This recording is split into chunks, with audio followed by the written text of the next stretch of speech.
ನಮಸ್ಕಾರ ಸ್ನೇಹಿತರೆ, ಹೇಗಿದ್ದರೆ ಎಲ್ರಿಗೂ ಮೀಡಿಯಾ ಅಪ್ಡೇಟ್ಗೆ ಸ್ವಾಗತ ಸುಸ್ವಾಗತ. ಸ್ನೇಹಿತರೆ, 2025ರ ಈ ಒಂದು ವರ್ಷದಲ್ಲಿ ಜುಲೈ 26ರ ನಂತರ ಮೀನ ರಾಶಿಯವರ ಜೀವನದಲ್ಲಿ ಏನೆಲ್ಲ ಅದೃಷ್ಟ ಒಲಿಯಲಿದೆ, ಈ ಮೀನ ರಾಶಿಯವರಿಗೆ ಸಂಬಂಧಪಟ್ಟಂತೆ ಗ್ರಹಗಳ ಸಂಚಾರ ಹೇಗಿರಲಿದೆ ಈ ಜುಲೈ ತಿಂಗಳಿನಲ್ಲಿ.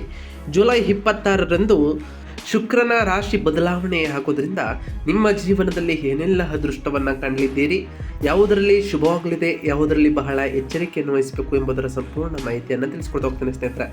ಆದ್ದರಿಂದ ವಿಡಿಯೋನ ಸ್ಕಿಪ್ ಮಾಡದೆ ಇಲ್ಲಿಂದ ಕೊನೆ ತನಕ ನೋಡ್ತಾ ಹೋಗಿ. ಸ್ಕಿಪ್ ಮಾಡಿ ವಿಡಿಯೋನ ನೋಡೋದ್ರಿಂದ ನಿಮಗೆ ಅಷ್ಟು ಇನ್ಫಾರ್ಮೇಷನ್ ಅರ್ಥ ಆಗೋದಿಲ್ಲ ಸ್ನೇಹಿತರೆ. ಸೊ ಫಸ್ಟಿಂದ ಎಂಡ್ ತನಕ ವಿಡಿಯೋನ ವಾಚ್ ಮಾಡಿ. ಹಾಗೆ ನಮ್ಮ ಈ ವಿಡಿಯೋ ಇಷ್ಟ ಆಗಿತ್ತು ಅಂದರೆ ವಿಡಿಯೋಗೆ ಒಂದು ಲೈಕ್ ಮಾಡಿ ಸ್ನೇಹಿತರೆ. ಯಾರಿನ್ನೂ ಚಾನಲ್ನ ಸಬ್ಸ್ಕ್ರೈಬ್ ಮಾಡ್ಕೊಂಡಿಲ್ಲ ಅವರು ಈಗಲೇ ಸಬ್ಸ್ಕ್ರೈಬ್ ಮಾಡ್ಕೊಳ್ಳಿ. ಸಬ್ಸ್ಕ್ರೈಬ್ ಮಾಡ್ಕೊಂಡು ಪ್ರತಿನಿತ್ಯ ವಿಡಿಯೋನ ವಾಚ್ ಮಾಡ್ತಿರೋರಿಗೆ ಥ್ಯಾಂಕ್ ಯು ಸೋ ಮಚ್ ಅಂತ ಹೇಳ್ತಾ, ಇನ್ನು ತಡಬೇಡ ಬೇಡ ಸ್ನೇಹಿತರೆ.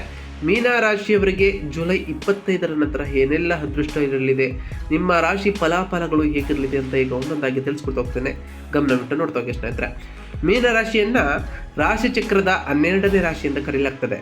ಇದು 330 ಡಿಗ್ರಿಯಿಂದ 360 ಡಿಗ್ರಿಯವರೆಗೂ ವಿಸ್ತರಿಸಿದೆ ಸ್ನೇಹಿತರೆ. ಪೂರ್ವ ಭಾದ್ರ ನಕ್ಷತ್ರದ 4ನೇ ಪಾದಗಳು, ಉತ್ತರ ಭಾದ್ರ ನಕ್ಷತ್ರದ 4ನೇ ಪಾದಗಳು, ಹಾಗೆ ರೇವತಿ ನಕ್ಷತ್ರದ 4 ಪಾದದ ಅಡಿಯಲ್ಲಿ ಜನಿಸಿದವರು ಈ ಮೀನ ರಾಶಿಯ ವ್ಯಾಪ್ತಿಗೆ ಬರ್ತಾ ಹೋಗ್ತಾರೆ. ಈ ರಾಶಿಯ ಅಧಿಪತಿ ಬೃಹಸ್ಪತಿಯಾಗಿರಲಿದೆ ಸ್ನೇಹಿತರೆ. ಇನ್ನು ಈ ಜುಲೈ ತಿಂಗಳಿನಲ್ಲಿ ಗ್ರಹ ಸಂಚಾರಗಳು ಹೇಗಿರಲಿದೆ, ಸೂರ್ಯನಿಂದ ಹಿಡಿದು ಕೇತುವರೆಗೂ ಏನೆಲ್ಲ ಬದಲಾವಣೆಯನ್ನು ನಿಮ್ಮ ಜೀವನದಲ್ಲಿ ಕಂಡಿದ್ದೀರಿ ಗ್ರಹ ಸಂಚಾರದಲ್ಲಿ ಅಂತ ನೋಡ್ತಾ ಹೋಗೋದಾದ್ರೆ ಸ್ನೇಹಿತರೆ, ಮೊದಲನೇದಾಗಿ ಸೂರ್ಯಗ್ರಹದ ವಿಚಾರಕ್ಕೆ ಬರೋದಾದ್ರೆ, ನಿಮ್ಮ ರಾಶಿಯ 6ನೇ ಮನೆಯ ಅಧಿಪತಿಯಾಗಿ ಸೂರ್ಯನು ಇರೋದ್ರಿಂದ ಜುಲೈ 16ರಂದು ನಿಮ್ಮ 4ನೇ ಮನೆಯಾದ ಮಿಥುನ ರಾಶಿಯಿಂದ 5ನೇ ಮನೆಯಾದ ಕಟಕ ರಾಶಿಗೆ ರಾಶಿ ಬದಲಾವಣೆಯನ್ನು ಮಾಡ್ತಾ ಹೋಗ್ತಾನೆ ಸ್ನೇಹಿತರೆ. ಇದರ ಪರಿಣಾಮವಾಗಿ ನಿಮ್ಮ ಗಮನವು ಮುಖ್ಯವಾಗಿ ಮಕ್ಕಳ ವಿಷಯದಲ್ಲಿ, ಶಿಕ್ಷಣದ ವಿಷಯದಲ್ಲಿ, ಪ್ರೇಮ ಸಂಬಂಧಗಳಲ್ಲಿ, ಸೃಜನಶೀಲತೆಯ ಮೇಲೆ ಕೇಂದ್ರೀಕೃತವಾಗ್ತಾ ಹೋಗ್ತದೆ.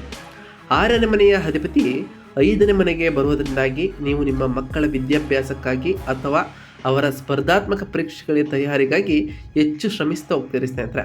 ಕಲಾವಿದರಿಗೆ ಮತ್ತು ಕ್ರೀಡಾಪಟುಗಳಿಗೆ ಇದು ಒಂದು ಉತ್ತಮವಾದ ತಿಂಗಳಾಗಿರ್ತದೆ ಸ್ನೇಹಿತರೆ. ಇನ್ನು ಬುಧ ಗ್ರಹದ ವಿಚಾರಕ್ಕೆ ಬರೋದಾದರೆ, ನಿಮ್ಮ 4ನೇ ಮತ್ತು 7ನೇ ಮನೆಯ ಅಧಿಪತಿಯಾಗಿ ಬುಧನು ಇರಲಿದ್ದು ಇಡೀ ಜುಲೈ ತಿಂಗಳು ನಿಮ್ಮ 5ನೇ ಮನೆಯಲ್ಲಿ ಬುಧನು ಇರ್ತಾನೆ ಸ್ನೇಹಿತರೆ. ಇದರ ಪರಿಣಾಮವಾಗಿ ಕುಟುಂಬ, ಆಸ್ತಿ, ಪಾಲುದಾರಿಕೆ ಸಂಬಂಧಗಳು, ವಿವಾಹದ ವಿಚಾರದಲ್ಲಿ ಹಾಗೆ ಮಕ್ಕಳ ವಿಚಾರದಲ್ಲೂ ಕೂಡ ಸೃಜನಾತ್ಮಕ ಪ್ರಭಾವವನ್ನು ಬುಧ ನಿಮ್ಮ ಜೀವನದಲ್ಲಿ ಬೀರ್ತಾ ಹೋಗ್ತಾನೆ. ಇನ್ನು ಶುಕ್ರ ಗ್ರಹದ ವಿಚಾರಕ್ಕೆ ಬರೋದಾದರೆ, ನಿಮ್ಮ 3ನೇ ಮತ್ತು 8ನೇ ಮನೆಯ ಅಧಿಪತಿಯಾಗಿ ಶುಕ್ರನು ಇರಲಿದ್ದಾನೆ ಸ್ನೇಹಿತರೆ.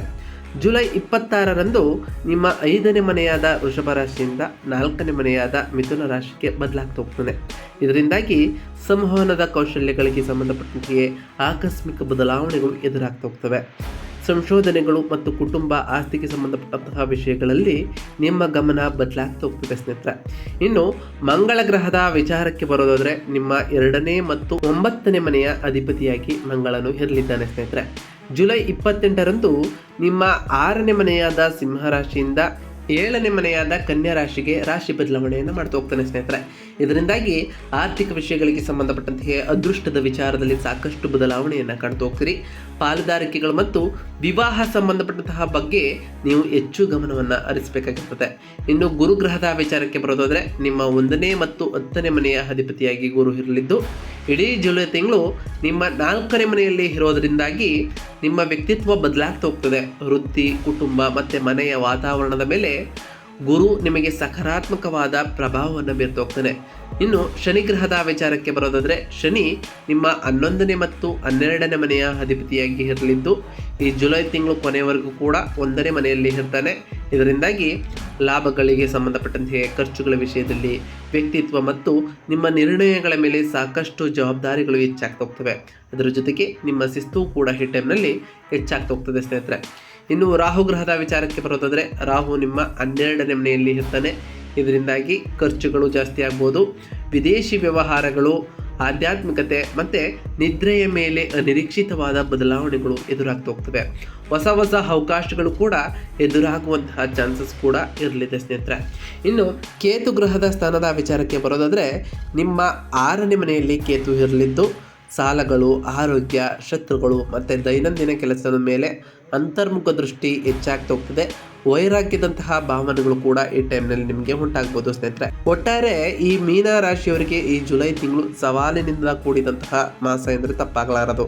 ಏಕೆಂದರೆ ನಿಮ್ಮ ರಾಶಿಯಲ್ಲಿ ಶನಿ ಸಂಚಾರ ಮತ್ತು 12ನೇ ಮನೆಯಲ್ಲಿ ರಾಹು ಇರೋದ್ರಿಂದಾಗಿ ವೈಯಕ್ತಿಕವಾಗಿ ಮತ್ತು ವೃತ್ತಿಪರವಾಗಿ ಹಾಗೆ ಆರ್ಥಿಕವಾಗಿ ತೀವ್ರ ಒತ್ತಡ ಮತ್ತು ವಿಳಂಬನ ಎದುರಿಸ್ತಾ ಹೋಗ್ತೀರಿ. ನಿಮ್ಮ ರಾಶಿ ಅಧಿಪತಿ ಗುರು 4ನೇ ಮನೆಯಲ್ಲಿ ಬಲವಾಗಿರೋದ್ರಿಂದ ನಿಮಗೆ ಇದು ಒಂದು ವರವಂತೆ ಕೆಲಸ ಮಾಡ್ತಾ ಹೋಗ್ತದೆ. ಇದು ಕುಟುಂಬ ಜೀವನದಲ್ಲಿ ಶಾಂತಿಯನ್ನು ಮತ್ತು ಮಾನಸಿಕ ಸ್ಥೈರ್ಯವನ್ನು ನಿಮಗೆ ಹೆಚ್ಚಿಸ್ತಾ ಹೋಗ್ತದೆ ಸ್ನೇಹಿತರೆ. ನಿಮ್ಮ ಸಹನೆ ಮತ್ತು ದೃಢ ಸಂಕಲ್ಪಕ್ಕೆ ಇದು ನಿಜವಾದ ಪರೀಕ್ಷೆ ಅಂದರೆ ತಪ್ಪಲಾರದು ಸ್ನೇಹಿತರೆ. ಇನ್ನು ಉದ್ಯೋಗ ಮತ್ತು ವೃತ್ತಿ ಜೀವನದ ವಿಷಯಕ್ಕೆ ಬರೋದಾದರೆ ಈ ಜುಲೈ 26ರಂದು ಶುಕ್ರನು ರಾಶಿ ಬದಲಾವಣೆಯನ್ನು ಮಾಡೋ ಕಾರಣ ಒಂದಿಷ್ಟು ಸಕಾರಾತ್ಮಕ ಪ್ರಭಾವವನ್ನು ನೀವು ಕಾಣಬಹುದಾಗಿದೆ. ನಿಮ್ಮ ರಾಶಿಯಲ್ಲಿ ಶನಿಯ ಪ್ರಭಾವದಿಂದಾಗಿ ಕೆಲಸದ ಹೊರೆ ವಿಪರೀತವಾಗಿ ಹೆಚ್ಚಾಗ್ತಾ ಹೋಗ್ಬೋದು. ಪ್ರತಿ ಕೆಲಸದಲ್ಲೂ ಒತ್ತಡ ವಿಳಂಬಗಳು ಆಗ್ತಾ ಹೋಗ್ತವೆ. ನಿಮ್ಮ 10ನೇ ಮನೆಯ ಅಧಿಪತಿ ಗುರು 4ನೇ ಮನೆಯಲ್ಲಿ ಇರೋದರಿಂದಾಗಿ ಕೆಲಸದಲ್ಲಿ ಸ್ಥಿರತೆ ಎದುರು ಕೂಡ ನಿರೀಕ್ಷಿತವಾದ ಪ್ರಗತಿ ಇರೋದಿಲ್ಲ ಸ್ನೇಹಿತರೆ. ನೀವು ಮಾಡುವ ಕಠಿಣ ಪರಿಶ್ರಮಕ್ಕೆ ತಕ್ಕಂತಹ ಮನ್ನಣೆ ಸಿಗುತ್ತಿಲ್ಲ ಎಂಬ ಭಾವನೆ ನಿಮ್ಮಲ್ಲಿ ಮೂಡ್ತಾ ಹೋಗ್ತದೆ. ಹೊಸ ಉದ್ಯೋಗ ಪ್ರಯತ್ನಗಳಿಗೆ ಇದು ಸರಿಯಾದ ಸಮಯವಲ್ಲ ಸ್ನೇಹಿತರೆ. ಇರುವ ಉದ್ಯೋಗದಲ್ಲೇ ತಾಳ್ಮೆಯಿಂದ ಮುಂದುವರಿಯುವುದು ನಿಮಗೆ ಉತ್ತಮವಾಗಿರ್ತದೆ. ಅನಗತ್ಯ ಪ್ರಯಾಣಗಳಿಂದ ಆಯಾಸವೂ ಕೂಡ ಹೆಚ್ಚಾಗ್ಬೋದು. ಒಟ್ಟಾರೆಯಾಗಿ ಆರ್ಥಿಕ ಸ್ಥಿತಿ ಹೇಗಿರ್ತದೆ ಈ ಜುಲೈ ತಿಂಗಳಿನಲ್ಲಿ? ಜುಲೈ 26ರ ನಂತರ ಏನೆಲ್ಲ ಅದೃಷ್ಟವನ್ನು ಕಾಣಲಿದ್ದೀರಿ ಅಂತ ಕೇಳೋದಾದರೆ, ಆರ್ಥಿಕವಾಗಿ ಈ ತಿಂಗಳು ಬಹಳ ಕಠಿಣವಾಗಿತ್ತು ಸ್ನೇಹಿತರೆ. ನಿಮ್ಮ 12ನೇ ಸ್ಥಾನದಲ್ಲಿ ರಾಹು ಇರೋದರಿಂದಾಗಿ ಹಾಗೆ ಶನಿಯು ಕೂಡ ವ್ಯಯದ ಅಧಿಪತಿಯಾಗಿ ಇರೋದರಿಂದ ಅನಿರೀಕ್ಷಿತವಾದ ಖರ್ಚುಗಳು ವಿಪರೀತವಾಗಿ ಹೆಚ್ಚಾಗ್ತಾ ಬಂದಿರ್ಬೋದು ಸ್ನೇಹಿತರೆ. ಆಸ್ಪತ್ರೆ ಖರ್ಚುಗಳಿರ್ಬೋದು, ಹಳೆಯ ಸಾಲಗಳನ್ನು ತೀರಿಸೋ ವಿಚಾರದಲ್ಲಿರ್ಬೋದು, ಸಾಕಷ್ಟು ಖರ್ಚಾಗಿ ಹೋಗ್ತದೆ. ಆದಾಯವು ನಿರೀಕ್ಷಿತ ಮಟ್ಟದಲ್ಲಿ ನಿಮಗೆ ಬರೋದಿಲ್ಲ. ಆಸ್ತಿಗಳನ್ನು ಮಾರಾಟ ಮಾಡುವುದು ಅಥವಾ ದೊಡ್ಡ ಮೊತ್ತದ ಸಾಲಗಳನ್ನು ಈ ಟೈಮ್ನಲ್ಲಿ ಮಾಡೋಕ್ಕೆ ಹೋಗಬೇಡಿ. ತಿಂಗಳ ಕೊನೆಯಲ್ಲಿ ಅಂದರೆ ಜುಲೈ 28ರ ನಂತರ ನಿಮ್ಮ ಧನಾಧಿಪತಿ ಮಂಗಳನು ಬಲಪಡುವುದರಿಂದಾಗಿ ಕುಟುಂಬ ಸದಸ್ಯರ ಸಹಾಯದಿಂದ ಸ್ವಲ್ಪ ಮಟ್ಟಿಗೆ ಆರ್ಥಿಕ ವಿಷಯದಲ್ಲಿ ಉಪಶಮನವೂ ಕೂಡ ಲಭ್ಯವಾಗ್ತದೆ. ಆ ಟೈಮ್ನಿಂದ ನಿಮಗೆ ಧನಾತ್ಮಕ ಸಂಕೇತಗಳು ಹೆಚ್ಚಾಗ್ತಾ ಹೋಗ್ತವೆ. ಇನ್ನು ಕುಟುಂಬ ವಿಚಾರದ ಬಗ್ಗೆ ಮಾತನಾಡ್ತಾ ಹೋಗೋದಾದ್ರೆ, ಅತ್ಯಂತ ಉಪಶಮನ ನೀಡುವಂತಹ ತಿಂಗಳು ಇದಾಗಿರ್ತದೆ. ನಿಮ್ಮ ಕುಟುಂಬ ಜೀವನ ನಿಮ್ಮ ರಾಶಿಯಾಧಿಪತಿ ಸುಖ ಸ್ಥಾನದಲ್ಲಿ ಇರೋದರಿಂದಾಗಿ ಗುರು 4ನೇ ಮನೆಯಲ್ಲಿ ಇರೋದರಿಂದಾಗಿ ಕುಟುಂಬ ಸದಸ್ಯರಿಂದ ವಿಶೇಷವಾಗಿ ತಾಯಿಯಿಂದ ನಿಮಗೆ ಸಂಪೂರ್ಣವಾದ ಬೆಂಬಲ ದೊರೆತು ಹೋಗ್ತದೆ. ಮನೆಯಲ್ಲಿ ಶಾಂತಿಯೂ ಕೂಡ ನೆಲೆಸಲಿದೆ. ಆಧ್ಯಾತ್ಮಿಕ ವಾತಾವರಣವಂತಹ ತುಂಬಿರುವಂತಹ ಮನೆಯೂ ಕೂಡ ನಿಮ್ಮದಾಗ್ತದೆ ಸ್ನೇಹಿತರೆ. ನಿಮ್ಮ ಸಮಸ್ಯೆಗಳಿಂದ ವಿಶ್ರಾಂತಿಯನ್ನು ಪಡೆಯಲು ನಿಮ್ಮ ಮನೆಗೆ ನೀವು ಒಂದು ಕೋಟೆಯಂತೆ ಕೆಲಸವನ್ನು ಮಾಡ್ತಾ ಹೋಗ್ತೀರಿ. ನಿಮ್ಮ ಜೀವನ ಸಂಗಾತಿಯು ಅವರ ವೃತ್ತಿಯಲ್ಲಿ ಅಭಿವೃದ್ಧಿಯನ್ನು ಸಾಧಿಸ್ತಾ ಹೋಗ್ತಾರೆ. ಮಕ್ಕಳ ಶಿಕ್ಷಣದಲ್ಲಿ ಉತ್ತಮವಾದ ಸಾಧನೆಯನ್ನು ನೀವು ಕಾಣ್ತಾ ಹೋಗ್ತೀರಿ ಸ್ನೇಹಿತರೆ. ಇನ್ನು ಆರೋಗ್ಯದ ವಿಚಾರಕ್ಕೆ ಬರೋದಾದರೆ, ಆರೋಗ್ಯದ ದೃಷ್ಟಿಯಿಂದ ಮೊದಲಿನಂತೆಯೇ ಸಾಮಾನ್ಯವಾಗಿರ್ತದೆ ಸ್ನೇಹಿತರೆ. ನಿಮ್ಮ ರಾಶಿಯಲ್ಲಿ ಶನಿ ಇರೋದ್ರಿಂದಾಗಿ ಮೈಕೈ ನೋವು, ನಿರಾಸಕ್ತಿ, ಆಯಾಸ ಅಥವಾ ವಾತ ಸಂಬಂಧಿತ ಸಮಸ್ಯೆಗಳು ನಿಮಗೆ ಉಂಟಾಗ್ಬೋದು. 12ನೇ ಮನೆಯಲ್ಲಿ ರಾಹುವಿನಿಂದಾಗಿ ನಿದ್ರಾಹೀನತೆ ಸಮಸ್ಯೆಗಳು, ಮಾನಸಿಕ ಆತಂಕ ಎದುರಾಗ್ಬೋದು ಸ್ನೇಹಿತರೆ. 6ನೇ ಮನೆಯಲ್ಲಿ ಕೇತು ಇರೋದ್ರಿಂದಾಗೂ ಕೂಡ ನೀವು ರೋಗಗಳನ್ನು ಸಮರ್ಥವಾಗಿ ಎದುರಿಸ್ತಾ ಹೋಗ್ತೀರಿ. ಅವುಗಳೊಂದಿಗೆ ಬೇಗನೆ ಚೇತರಿಸಿಕೊಳ್ಳುವಂತಹ ಶಕ್ತಿಯನ್ನು ಕೂಡ ಪಡೆದುಕೊಳ್ತಾ ಹೋಗ್ತೀರಿ. ಸರಿಯಾದ ವಿಶ್ರಾಂತಿ, ಪೌಷ್ಟಿಕವಾದ ಆಹಾರ, ಸರಿಯಾದ ಸಮಯಕ್ಕೆ ನಿದ್ರೆಯನ್ನು ಮಾಡ್ತಾ ಹೋದರೆ ನಿಮ್ಮ ಆರೋಗ್ಯವೂ ಕೂಡ ಚೆನ್ನಾಗಿರ್ತದೆ. ಹಾಗೆಯೇ ಮುಖ್ಯವಾಗಿ ವ್ಯಾಯಾಮ ಮತ್ತು ಧ್ಯಾನ ನಿಮ್ಮ ಜೀವನದಲ್ಲಿ ಸಾಕಷ್ಟು ಪಾತ್ರವನ್ನು ವಹಿಸ್ತಾ ಹೋಗ್ತದೆ. ಇನ್ನು ವ್ಯಾಪಾರಿಗಳಿಗೆ ಸಂಬಂಧಪಟ್ಟಂತೆ ವ್ಯಾಪಾರಿಗಳಿಗೆ ಇದು ನಿಧಾನಗತಿಯಂತಹ ಮಾಸ ಎಂದು ನಿಮಗೆ ತಿಳಿದಿರ್ತದೆ.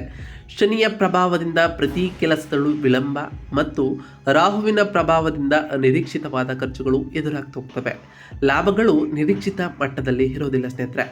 ವ್ಯಾಪಾರ ವಿಸ್ತರಣೆ ಅಥವಾ ಹೊಸ ಹೂಡಿಕೆಗಳಿಗೆ ಇದು ಖಂಡಿತವಾಗಿಯೂ ಅನುಕೂಲಕರವಾಗಿರೋದಿಲ್ಲ. ಏಕೆಂದರೆ ಶನಿಯು ನಿಮ್ಮನ್ನು ಪರೀಕ್ಷಿಸುವಂತಹ ಸಮಯವಾಗಿರ್ತದೆ. ಕುಟುಂಬ ಸದಸ್ಯರ ಬೆಂಬಲದಿಂದ ಅಥವಾ ರಿಯಲ್ ಎಸ್ಟೇಟ್ ಸಂಬಂಧಿಸಿದಂತಹ ಕೆಲಸಗಳನ್ನು ಮಾಡುವವರಿಗೆ ಸ್ವಲ್ಪ ಮಟ್ಟಿಗೆ ಲಾಭ ಬಂದರೂ ಈ ತಿಂಗಳು ವ್ಯಾಪಾರದಲ್ಲಿ ಬದಲಾವಣೆಗಳು ಆಗುವಂತಹ ಸಾಧ್ಯತೆಗಳು ಕೂಡ ಕೂಡಿರಲಿದೆ ಸ್ನೇಹಿತರೆ. ಇನ್ನು ವಿದ್ಯಾರ್ಥಿಗಳ ವಿಷಯಕ್ಕೆ ಸಂಬಂಧಪಟ್ಟಂತೆಯೇ ವಿದ್ಯಾರ್ಥಿಗಳಿಗೆ ಮಿಶ್ರ ಫಲಿತಾಂಶಗಳನ್ನು ಈ ತಿಂಗಳು ನೀಡ್ತಾ ಬಂದರೆ, 5ನೇ ಮನೆಯಲ್ಲಿ ಬುಧ ಮತ್ತು ಅದೇ 5ನೇ ಮನೆಯಲ್ಲಿ ಗುರುವಿನ ದೃಷ್ಟಿ ಇರೋದರಿಂದಾಗಿ ನಿಮ್ಮ ಗ್ರಹಣ ಶಕ್ತಿ ವೃದ್ಧಿಯಾಗ್ತಾ ಹೋಗ್ತದೆ.